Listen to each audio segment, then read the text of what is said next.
Okay guys, I'm gonna be honest, it's truth bomb time that I kind of walked into this movie with a chip on my shoulder because me and Netflix, we've been beefing lately. I canceled my subscription because of the cuties thing. I thought they were really arrogant with the way they handled that whole situation. And every day it seems like they're coming out with more news, like we're canceling all the shows that you love and we're jacking up the prices. So lately, everything that has come from Netflix has been more blatant than ever that it's quantity over quality. And I was very ready to hate this movie. So watching it, because I have to keep watching Netflix movies because it's what I do. I review movies. I want to help you guys, figure out what to stream and what not to stream. So I'm gonna continue watching their movies. So I watched Jingle Jangle and I was ready. I was like, let's see the Drek this time. And to tell you the truth, I had an absolute blast. The movie is a delight. They definitely put in the time, the effort. They gave it to a bunch of people who had the heart. You could feel the heart oozing out of the screen while you're watching this movie. I didn't expect it to be a musical. I didn't see a trailer on this. All I knew is that Forrest Whitaker was in it, Keegan-Michael Key, Felicia Rashad, and Ricky Martin even lends his voice to an animated character. So I was intrigued in the beginning because of those things. Had no idea that it was a musical. And one of the reasons to watch it alone is the performance of Madeline Mills. She plays Journey in the movie. It's kind of centered around her. Forrest Whitaker plays her grandfather, so it's like her journey trying to find, no. I'm not gonna give anything away about the movie because I'm not a spoiler reviewer. I'm just telling you that I had a very nice time watching it. They put the care, the effort, and the time into it. The effects were great. The costume design was beautiful. It was magical. I'm sure kids will love it. I'm sure the parents will love watching it with the kids. If you still have your Netflix subscription, I recommend you watching Jingle Jangle because the season's right around the corner. And if anything, in this horribly dark and uncertain time, we need whatever happiness we get out of it. So I don't even care if you celebrate Christmas before Thanksgiving this year. Just go for it. Whatever makes you happy. This is one of those movies that made me happy. Coming up next is another Netflix original, but it's not so original because it's a sequel. The Christmas Chronicles 2. Directed by the very reputable Chris Columbus, who is the mastermind behind movies such as Home Alone 2, and Mrs. Doubtfire, Rent. And once again stars the national treasure and the only reason that I would ever pay attention to these movies, Kurt Russell, but this time with a special edition. His lovely, lovely wife and iconic Goldie Hawn. Now I'm going to tell you the only reason to watch this movie is for the married couple, Kurt Russell and Goldie Hawn, playing Mr. and Mrs. Santa Claus. Now I know I'm going to catch flack for this because I got a lot of backlash on my original review of the first Christmas Chronicles because that movie wasn't for me as well. But this one, again, is more in the same vein. It's an adventure with its too cool for school Santa. It's chainsaw wielding elves and Santa playing the sax or whatever, dancing with prostitutes in a jail cell. I get it. You want to make Santa cool again. But to tell you the truth, when it's aimed and geared towards children, I don't know, there's just some things in life that I don't feel like getting to file. But I'm not saying this is what's happening here in the sequel because it's not. It's very pleasant. It's very charming due to its leads. It's just a world that I don't respond to. So have at it with all the comments that are going to tear me apart because this movie wasn't really for me. It had some really talented people in it, obviously the two stars, and the co-star Julian Dennison from, if anyone has ever seen Hunt for the Wilder People, if you haven't, please see it now. The kid is incredible and his talents are wasted on a kind of a lackluster script.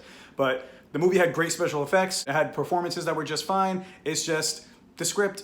I mean, it's really hard to bounce back from a script that makes no sense or that you just truly don't care about. This one wasn't for me, it might be for you. I'm giving this one a no-go, which makes me kind of nervous because I hear what Chris Columbus has said. The rumor is that Kurt Russell wants this to be his swan song, this character of Santa. He wants to go out, he wants to retire. His 80-year-long career, he's probably not even that old, but this whole long career, he wants to go out on the Christmas Chronicles. I mean, he was just in Fast and Furious as Mr. Nobody. He was just Ego in Guardians of the Galaxy 2 and the lesser seen Bone Tomahawk. This guy's a badass, working with Quentin Tarantino. You want to go out in Christmas Chronicles 2?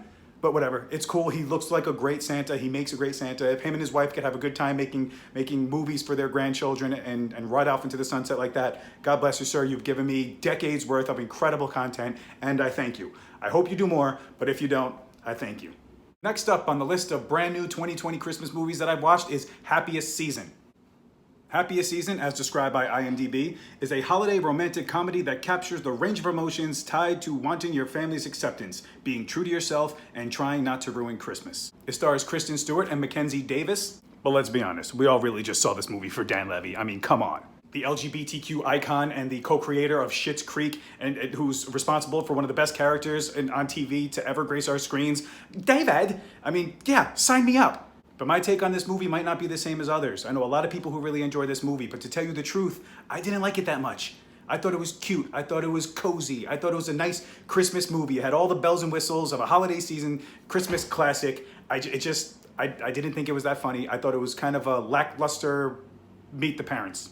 Now let me explain myself. I am very happy I watched this movie. I'm very happy this movie was made, because if you really want equal representation for all groups, genders, and the like, everyone is entitled to their own crappy movies. That's one of the things I like best about Happiest Season, was that it was a crappy Christmas movie. It was nice to watch because it get you in the Christmas spirit and had good performances. But the only way to truly be equal is to be able to say, hey, I didn't really like this movie, regardless of whether or not it featured a lesbian couple. So it made me proud that a movie like this exists, so I could be like, wow, that movie really wasn't that good. But you know what? It represented a lesbian couple as if it wasn't that big of a deal, which it shouldn't be, because it should be the norm.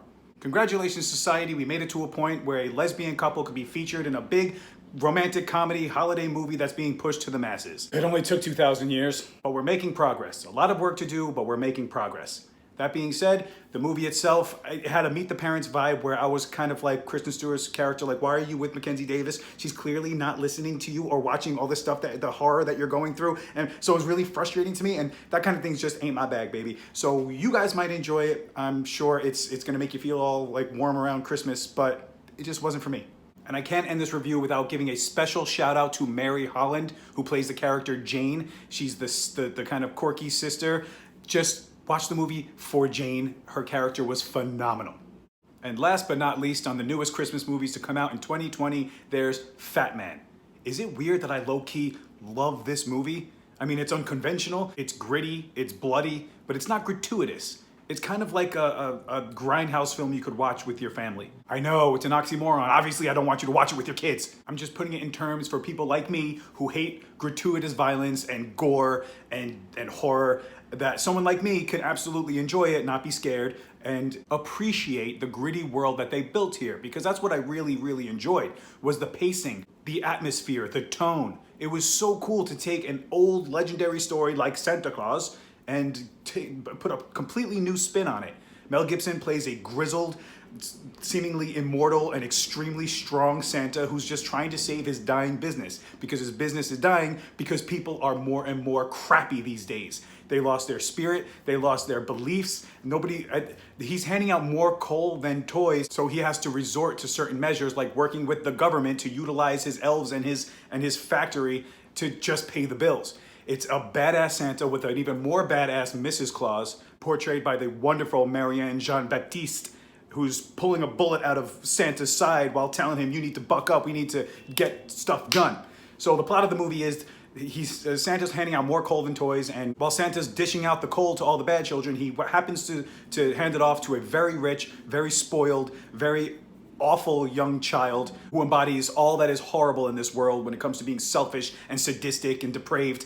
And this kid is not happy. He has a personal hitman on hand, and he hires this hitman who is Walton Goggins, one of the best bad guy character actors ever, to hunt Santa down and kill him. Therein lies all the violence. It's Walton Goggins who's picking people off on his quest to find Santa, so Santa doesn't indulge in the most horrific parts of the movie, but he will for damn sure stand up for himself. And Mel Gibson's grizzled, angry Santa is very effective, and I could watch it all day. I know, Mel Gibson is still a controversial figure, and he has no one to blame but himself for the destruction of his career. But I also do believe in redemption. He has been on an apology tour for the past decade, and he's been trying to better himself from his drunken racist rant that he did all those years ago that resulted in the destruction of his career. And rightfully so. But if there were no such things as second chances, then we wouldn't have wonderful actors like Robert Downey Jr. So I'm inclined to believe him when he says he's sorry over and over again, trying to get back on our good graces until he burns me again. So I will continue to support Mel Gibson because he's one of the most talented, not only actor, but filmmakers who has ever lived.